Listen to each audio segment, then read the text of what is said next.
Miro is apparently requesting his release from AEW. This report came from Sean Ross Sapp at Fightful.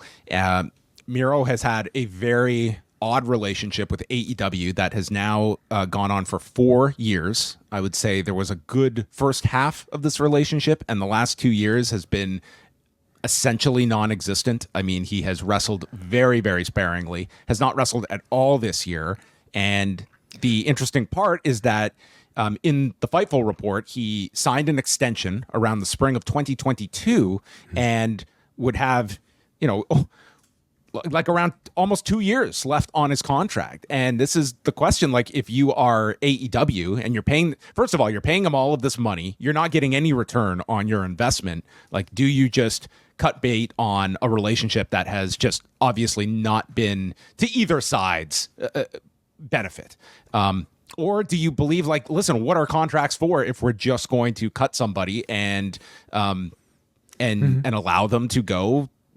I'm sure there would be interest in a WWE of going after a Miro. It becomes like a tough case when you have, like, you are in a wrestling war, and are you just going to ignore your contract? Like, you are paying him. Like, it's not a dispute over, like, we're not, it's just, there's no side is benefiting from this other than Miro is making money through this contract.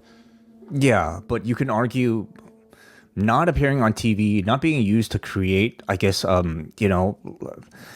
impressive moments for your legacy, for your career, to improve your stock in the industry during your prime years. The man is 38. He was in AEW from 34 to 38. Those are prime very important years. Very for important a professional years. wrestler essentially waste those 4 years. I'm not going to say it was a complete waste. There were real glimpses of, like, specialness to him, but I do have to disagree with, like, the idea that maybe the first half was good, because I would say the first year was not good. Doing the video game stuff with Kip Sabian, that was not good.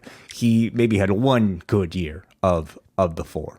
I wouldn't say he was locked into that Kip Sabian stuff, though, for the full year. Like, he did get into the Redeemer role and doing those promos. Like, there was a period there. When we're talking about a batting average, I'm going to say maybe, I don't know, 300. I'm not going to argue that this has not been a success. This has not been a success, but there have been glimpses of it. Maybe saying half would be overstating it. Yeah. So it's strange. I think maybe it calls to some attention of, like, I don't know, Tony's relationship with people that, like, maybe don't want to be there and how he might treat them. And I kind of agree that with, like, the idea that you don't just release somebody because they ask for it. That sets a bad precedent, and just almost encourages people to just, like, I don't know, demand the same. So I guess you just kind of wonder, like, could he have been used at least in some way, to, like, push somebody else, to have a Daniel Garcia beat a Miro in order to just, well, actually Garcia is just even another vague case, I suppose. But I don't know, somebody who is sticking around, Darby, beating Miro. Although, did he do that? I don't remember. Yeah, it is the timing of it as well is, in the report, it was like spring of 2022 that Miro resigned with AEW, signed an extension. And was that when it was a good part of his run or not? Well, it was a very interesting time in the business, because in July you get Vince McMahon's first resignation from WWE. It's a gigantic change in WWE. Okay. And I think if you are going to have talents that look at whether the grass is greener, that's the time period that is going to be shifting people's attitudes as well.